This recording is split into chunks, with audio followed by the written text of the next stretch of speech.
Last వీడియోలో మనం DBFlowని ఎలా DBFlow డేటాబేస్ని ఎలా ఇనిషియలైజ్ చేయాలో చూసాం. ఇప్పుడు ఈ వీడియోలో DBFlowలో అసలు ఒక డేటాబేస్కి ఒక టేబుల్ ఎలా క్రియేట్ చేయాలో చూద్దాం. టేబుల్ క్రియేట్ చేయడం చాలా సింపుల్ అండి. జస్ట్ మీరు ఒక జావా క్లాస్ క్రియేట్ చేయండి. నేను క్రియేట్ చేయబోయేది స్టూడెంట్ అనే ఒక టేబుల్ క్రియేట్ చేశాను. స్టూడెంట్ టేబుల్ అని పెట్టాను. స్టూడెంట్ టేబుల్ అని డేటాబేస్లో క్రియేట్ చేస్తాను. ఒక టేబుల్ క్రియేట్ చేశాను. సో నేను ఒక క్లాస్ క్రియేట్ చేసిన తర్వాత మీకు జస్ట్ ఇక్కడ టేబుల్ అని ఇవ్వండి. ఈ టేబుల్ అని ఇచ్చిన తర్వాత టేబుల్ నేమ్ ఏమి ఇస్తారంటే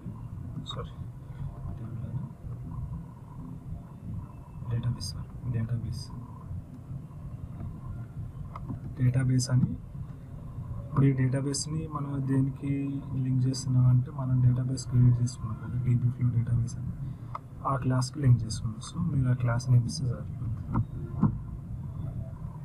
ఇప్పుడు ఈ టేబుల్ అనేది ఈ డేటాబేస్కి అసోసియేట్ అయ్యి ఉంటుంది. ఇప్పుడు మనం దీంట్లో కాలమ్స్ క్రియేట్ చేయాలి. డేటాబేస్లో మనం ఎట్లయితే స్టూడెంట్లు క్రియేట్ చేసుకోవాలి. ఇక్కడ కాలమ్ అనే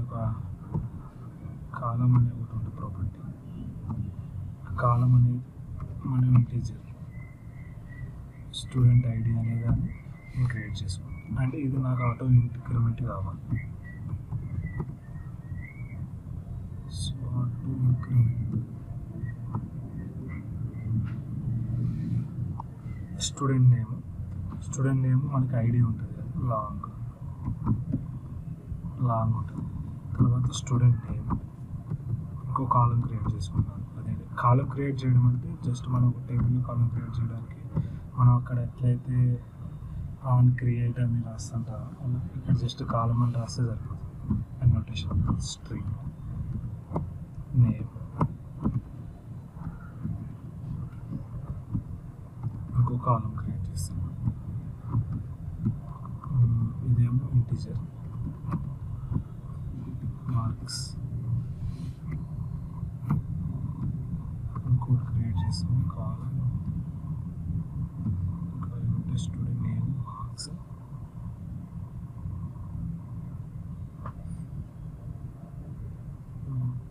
ఇంకా marks student name total subjects class okay అతను ఏ క్లాస్ చదువుతుంది class of study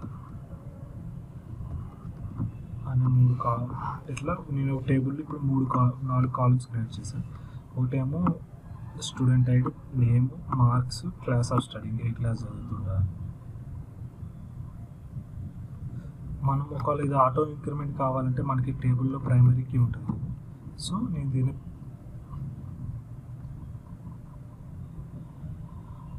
primary key అలాగా సెట్ చేసి, ప్రైమరీ కీ అంటే యూనిక్ ఉంటుంది అండ్ ఇది ఆటోమేటిక్గా ఇంక్రిమెంట్ అవుతాం. ఇలా మనం DBFlowలో ఒక డేటాబేస్ క్రియేట్ చేయాలంటే మనం ఈ విధంగా క్రియేట్ చేసుకోవచ్చు. నేను నెక్స్ట్ వీడియోలో DBFlowలోకి డేటా ఎలా సేవ్ చేయాలి, అప్డేట్ చేయాలి, ఇన్సర్ట్ చేయాలి అనే దాన్ని చూపిస్తాను. Thank you.